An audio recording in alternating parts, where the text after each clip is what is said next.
2024 की तैयारियों में सभी दल लगे हैं, लेकिन संजय चौधरी जी, सवाल आपसे है कि विपक्ष की जो चिंताएं हैं वो दूर नहीं हो रही हैं, चाहे वो ईवीएम को लेकर हो, चाहे लोकतांत्रिक ढांचे और लोकतांत्रिक स्थितियों की हो, या फिर वो तमाम चीजें जिसकी बात की जाती रही है, महंगाई की, बेरोजगारी की, और उस पर विवाद की स्थिति लगातार बनी है और आप ही लोग निशाने पर हैं। देखिए, विपक्ष का काम क्या है कि कुछ तो लोग कहेंगे, लोगों का काम है कहना। कांग्रेस के मेरी मित्र प्रवक्ता कुछ बातें रख रही थी, मैं तीनों का जवाब एक साथ देना चाहूंगा। कांग्रेस ने कहा आप ईवीएम के साथ अन्याय कर रहे हैं, लेकिन ईवीएम इस देश में कौन लेकर आया? ईवीएम तो कांग्रेस लेकर आई। ईवीएम की बात के आधार पर चुनाव तो कांग्रेस के नेतृत्व में शुरू हुआ। धर्मवीर जी ने वो ईवीएम मुद्दा उठाया। हाँ, तो सभी को नहीं। और दूसरी बात, कांग्रेस कह रही थी कि महंगाई को कम करो। हिमाचल में चुनाव के बाद कांग्रेस के मुख्यमंत्री ने सबसे पहले पेट्रोल का दाम 3 रुपया पर लीटर बढ़ा दिया है।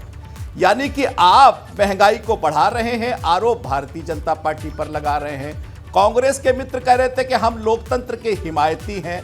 लोकतंत्र की बात करने वाले कांग्रेस बताएं कि इस देश में लोकतंत्र पर एक ही बार प्रश्न चिन्ह लगा जब 1975 में इस देश में आपातकाल लग गया।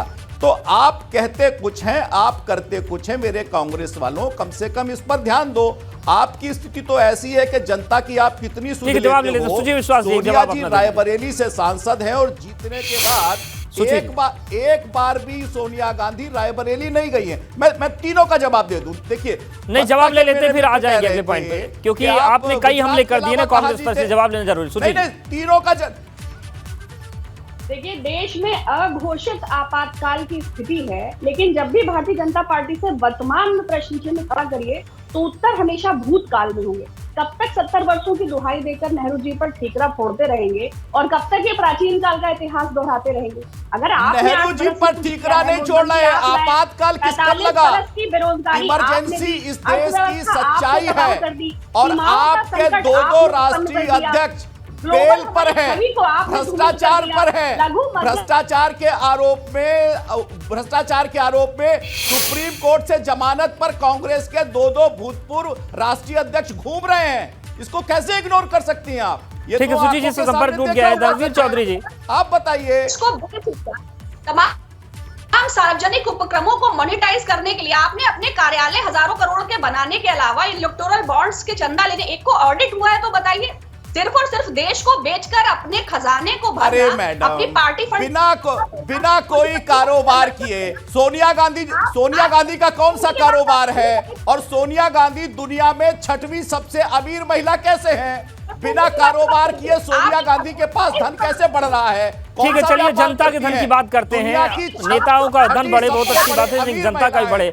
अभिषेक राय जी, ये जो पूरी स्थिति बन रही है, आप कैसे अलग हैं बसपा, कांग्रेस और भाजपा से कि जनता इस बार आप पर भरोसा कर लेगी?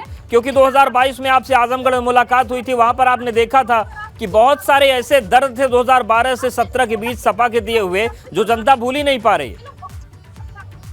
अवधेश जी, देखिए, आजमगढ़ की हमने 10 विधानसभा सीटें जीती थी जब आपसे मुलाकात हुई थी। अगर आपने वो चीज प्रकरण याद रहा, मैंने आपके साथ डिबेट में बैठा था और डिबेट में मैंने कहा था कि हम 10 सीट जीतेंगे और हमने 10 सीट जीत के दिखाई। हम मार्जिन हमारा देख लीजिए, जो हमारा सबसे कम विधायक जीता वो भी 13,000 के मार्जिन से जीता, जो सबसे कम वोट था। हम 35,000 40,000 से वहां पे लीड करके गए। तो हमने आजमगढ़ में भारतीय जनता पार्टी का सुपड़ा साफ किया, गाजीपुर में सुपड़ा साफ किया। तो हमने बोला ना कि अगर आप 22 के विधानसभा चुनाव के वो देख लेंगे तो समाजवादी पार्टी 24 से 29 सीट जीतते हुए उस समय थी। हम अपने आप को मजबूत कर रहे हैं। चाचा के आने से हमारी शक्ति और मजबूत हो गई है। और रही बात हमारी जो जनता है, समाजवादी पार्टी की तरफ बहुत उम्मीद से देख रही है। हमने पूछा, बहुत बेसिक सवाल पूछा, कोई भारतीय जनता पार्टी का प्रवक्ता या नेता इस बारे में जवाब नहीं। अभी हमारे बड़े भाई संजय चौधरी जी कह रहे थे कि साहब हिमाचल में 3 रुपए बढ़ गया। साहब, आपकी इतनी सरकारें हैं, हर राज्य में सरकार, उत्तर प्रदेश में तो आप 6 साल से क्यों नहीं $76 हो गया है प्रति बैरल? क्यों नहीं उत्तर प्रदेश की जनता को रिबेट दे देते? साहब, कितना पीसोगे गरीब आदमी को, कितना पीसोगे मध्यम वर्ग को? जो कहते हैं ना टैक्स पेयर्स है, सबसे ज्यादा बड़े टैक्स पेयर्स मध्यम वर्ग है और सबसे ज्यादा सफर करने वाले भी मध्यम वर्ग है। उनके लिए कोई नहीं सोचता।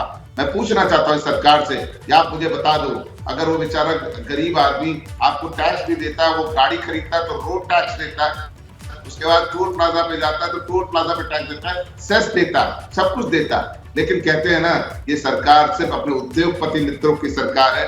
जो हमने ये बड़ा महत्वपूर्ण मुद्दा उठाया आपने अभिषेक अरे जी। मेरे भाई, आगरा लखनऊ एक्सप्रेस हाईवे बनाते हो, उस पर टैक्स आपने शुरू किया कि नहीं किया?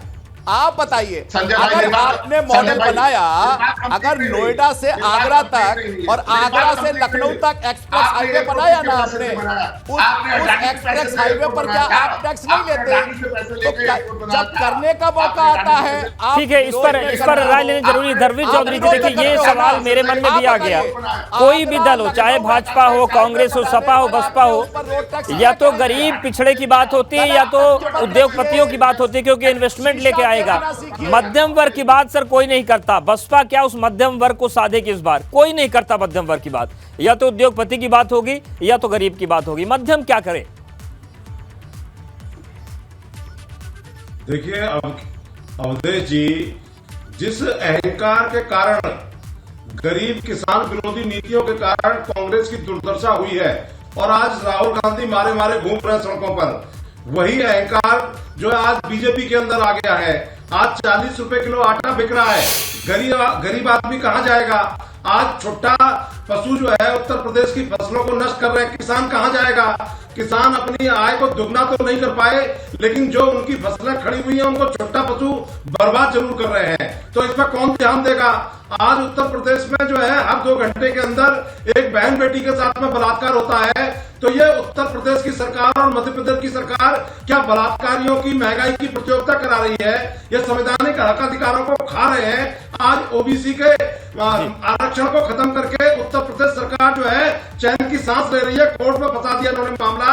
ये जो है, चाहे कांग्रेस हो चाहे बीजेपी हो, ये हमेशा से किसान विरोधी, दलित विरोधी, ओबीसी विरोधी रहे हैं। और आज जो अहंकार में बीजेपी चूर चूर हो रही है, जनता इस देश की देख रही है और आने वाले चुनाव में इनको मुंह की खानी पड़ेगी और ये फिरका परस्त ताकतें परास्त होंगी, क्योंकि ये देश बाबा साहब के संविधान से चलता है और ऐसी नीतियों से चलता है जिसमें गांव गरीब का भला हो सके। चुनाव लड़ते नहीं हो, उपचुनाव से भाग जाते हो, एक सीट पाते हो पूरे उत्तर प्रदेश में, चुनाव लड़ने की बात करते हो, उपचुनाव में लड़ने की हैसियत नहीं आप पाते हो।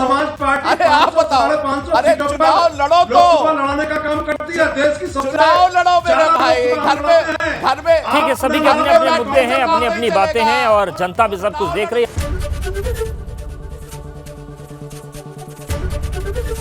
एबीपी गंगा, खबर आपकी, जुबान आपकी।